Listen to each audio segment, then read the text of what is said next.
econômica nazista se preocupou com assuntos imediatos, como a eliminação do desemprego e da superinflação, e também com a expansão da produção de bens de consumo para melhorar o nível de vida das classes médias e baixas.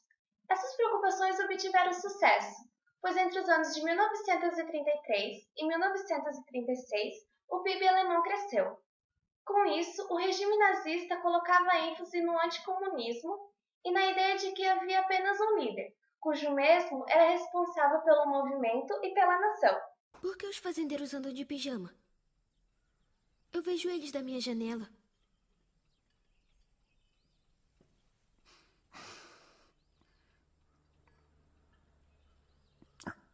Veja bem, Bruno. Aquelas pessoas não são consideradas como gente, entende?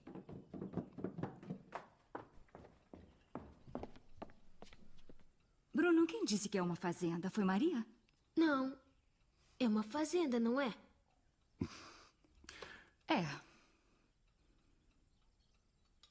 Tem relação com seu novo trabalho? Tudo o que precisa saber sobre o meu trabalho aqui, Bruno, é que é muito importante para o nosso país e para você. Estão se empenhando muito para fazer do mundo um lugar melhor para quando você crescer. O senhor não é fazendeiro. O senhor é soldado. Bruno, pode me ajudar a terminar umas coisas na cozinha? Mas vou poder brincar com elas? As crianças? Eu acho melhor não, Bruno, não. Como você disse, eles são meio estranhos, um pouco... são diferentes. Não se preocupe, amor. Vai encontrar novos amigos, mas não as crianças da fazenda.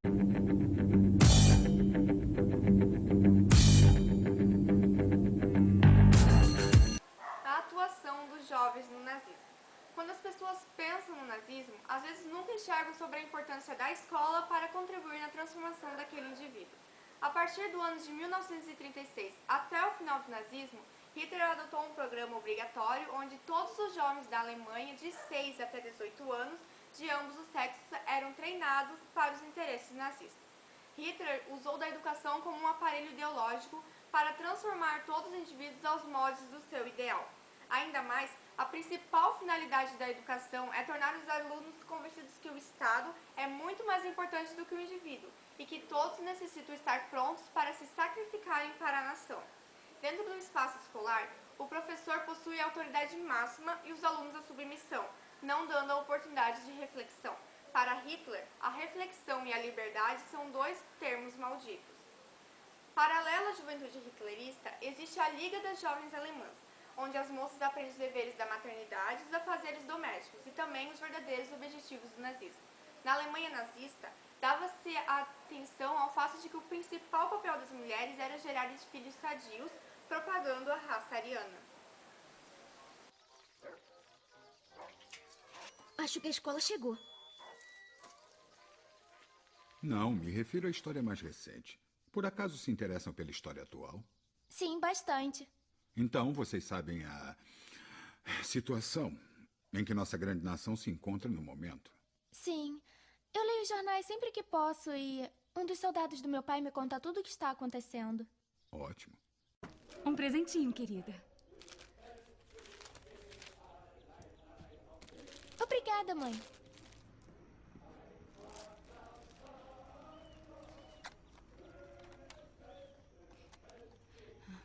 Você viu o Bruno? Está lá fora no balanço.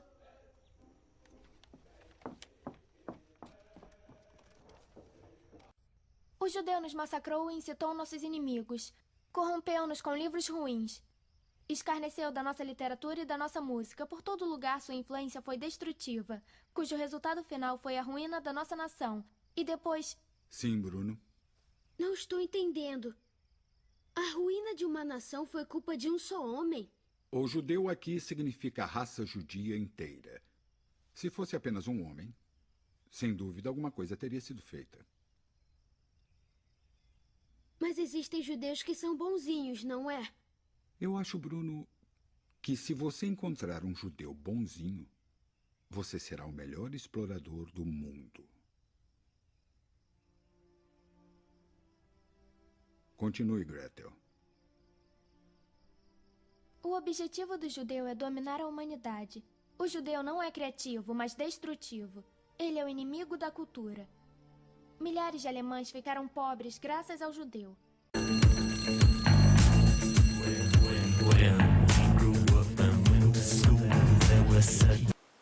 Então, por último, eu irei falar um pouquinho sobre a propaganda do nazismo. E como a gente sabe, a cada 2 anos nós nos deparamos com programas políticos, seja no rádio, na TV, na televisão ou até mesmo na internet. Quando os candidatos à eleição, eles aparecem segurando criancinhas no colo, beijando velhinhos, abraçando mendigos e prometendo melhorias na saúde, na educação, no transporte, entre outros. E o que poucos sabem é que essa prática ela não veio dos últimos anos para cá. Ela se tornou comum desde a década de 30, na idade atual, na Alemanha, graças a Joseph Goebbels, que ele foi o ministro da propaganda no governo nazista de Hitler. E ele então decidiu fazer isso para com que pudesse mostrar a parte boa para as pessoas. E é isso que se vem fazendo ultimamente. Goebbels ele se tornou o braço direito de Hitler, porque por ele ser um hábil orador, fervoroso, e ele era também cineasta, jornalista, literato e filósofo. Ele produzia filmes emocionantes, divulgando o nazismo. E nesses filmes ele mostrava uma Alemanha melhor, próspera e feliz, com a supremacia da raça ariana. E os seus filmes, eles estimulavam principalmente o preconceito étnico, o patriotismo e o heroísmo, e eles sempre condenavam os judeus. E as propagandas dos filmes, eles não apenas criticavam os inimigos, mas também eles criavam modelos de comportamentos a serem seguidos pelos alemães. Então, tanto as crianças quanto os jovens, eles tinham um modelo para seguir. E eles tinham orgulho de seguir aquele modelo. Então, Goebbels, para consolidar todas as suas ideias, ele censurou toda a imprensa alemã, fechando e controlando todos os jornais, editoras, emissoras de rádio, televisão. E essa ideia dele, essa ação dele surtiu efeito, porque ele conseguiu incutir na mentalidade do povo a visão do povo nazista e a devoção incondicional ao Führer, que significa líder em alemão. Então, milhares de alemães, eles se filiaram ao partido e eles contribuíram ainda para o holocausto de Hitler, sem saber que eles estavam matando e torturando seus próprios compatriotas. E, além de tudo, a propaganda nazista ela também preparava o povo para uma guerra.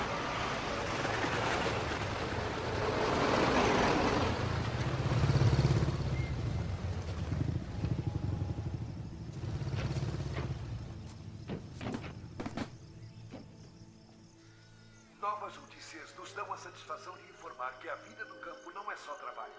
E que há grande oportunidade de lazer também.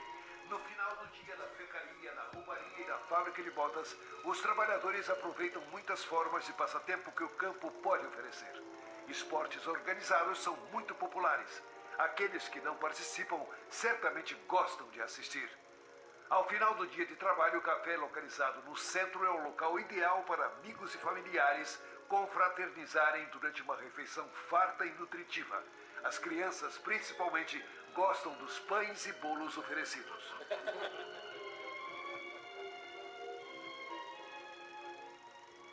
À noite, uma ou outra vez, há concertos de música, inclusive com orquestras visitantes, ou também com os músicos talentosos que vivem no campo, sempre com grande público. Outros passatempos incluem ler na biblioteca, trabalhar na cerâmica, culinária, arte e horticultura. Para adultos e crianças, igualmente, quase todas as atividades que alguém pode desejar estão disponíveis no campo.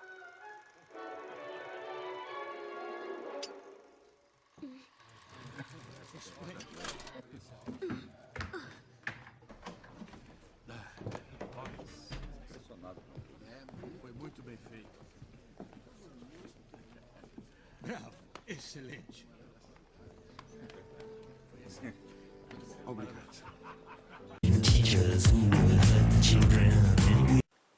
Então, depois do suicídio de Hitler e a derrota alemã na Segunda Guerra, Goebbels, ministro da propaganda, ele assassinou seus 6 filhos e se suicidou junto com a sua esposa. Das heißt unerhört. Unerhört.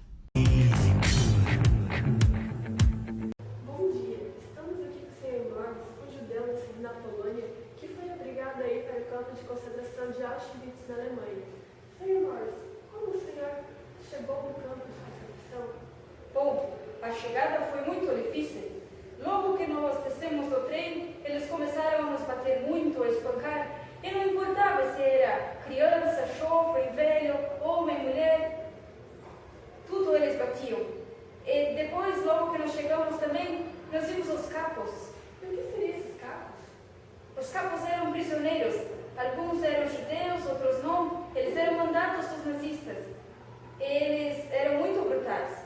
E logo que nós chegamos, um deles me falou que se nós vivêssemos um dia ou dois lá, era muito. E como que era o dia a dia no campo de concentração? Bom, eles bateram muitas fotos nossas, de todos os ângulos, como se nós fôssemos criminosos.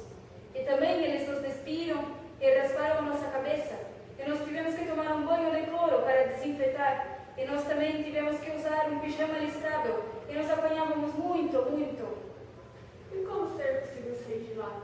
Bom, em 1945 eu participei de uma marcha da morte em Treublitz. Então, quando acabou a guerra, eu vivi um pouco na Tchecoslováquia e na Alemanha. E mais tarde, traumatizado, eu fui para os Estados Unidos. Muito obrigada pela sua participação, Sr. Morris, no programa de hoje. Volte sempre. Eu que agradeço.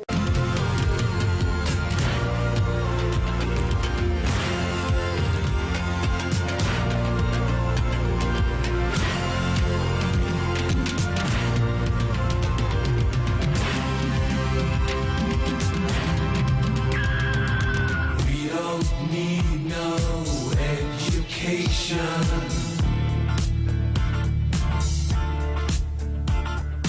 We don't need no thought control.